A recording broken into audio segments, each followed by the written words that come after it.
આજરોજ અખિલ ભારતીય રાષ્ટ્રીય શૈક્ષિક મહાસંઘ કેન્દ્રની સૂચના અને અખિલ ભારતીય રાષ્ટ્રીય શૈક્ષિક મહાસંઘ ગુજરાત પ્રાંત દ્વારા આયોજિત આણંદ જિલ્લામાં કેરળની અંદર જે શિક્ષકે સોશિયલ સાયન્સની ક્વિઝમાં બ્રિટિશરોએ આઝાદીની ચળવળમાં સૌથી વધુ સજા કોને કરી હતી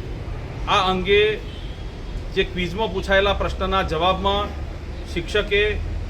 વીર સાવરકરજીના જીવન વિશે અને વીર સાવરકરજી એનો જવાબ હતો એના કારણોસર અન્ય કેટલાક એનજીઓ, કેટલાક ધાર્મિક સંગઠનો અને કેટલાક રાજકીય લોકો પ્રેરિત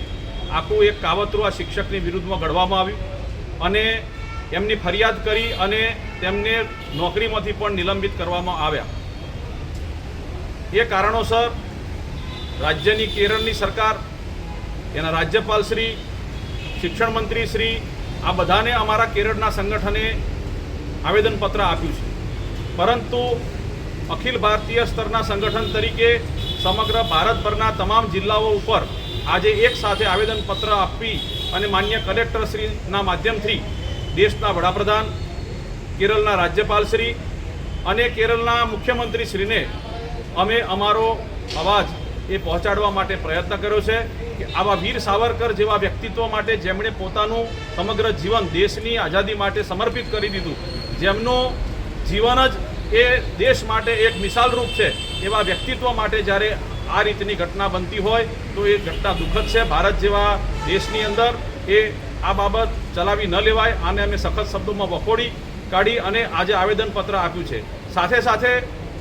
ગુજરાતના સાબરકાંઠા જિલ્લાના ઈડર તાલુકાની હસનપુર પ્રાથમિક શાળામાં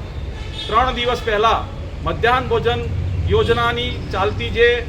રસોઈ, જે ભોજન જે વિદ્યાર્થીઓને બપોરે આપવામાં આવે છે, એ ભોજનની અંદર શિક્ષકોએ બપોરનું ભોજન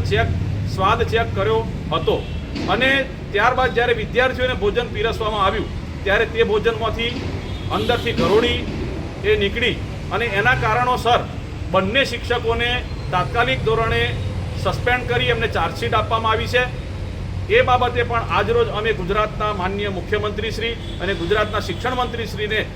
ગુજરાતના તમામ જિલ્લાઓમાં આજરોજ કલેક્ટરશ્રીના માધ્યમથી આવેદન આપી અને આ બંને શિક્ષિકાઓનું ફરીથી પુનઃસ્થાપન થાય અને એ જ શાળામાં પાછા એમને તરત મૂકવામાં આવે એ માગણી સાથે આજરોજ અમે 2 પ્રકારના આવેદનપત્ર આપ્યા છે અને અમારી માગણી એ આ બાબતે કાયમ રહેવાની છે। જો આ બાબતે યોગ્ય નિર્ણય કરવામાં આવશે નહીં તો આગામી સમયની અંદર ગુજરાત પ્રાંત દ્વારા જે કોઈ નિર્ણયો કરવામાં આવશે એ નિર્ણયો કરી અને આગળની રણનીતિ ઘડવામાં આવશે। આભાર।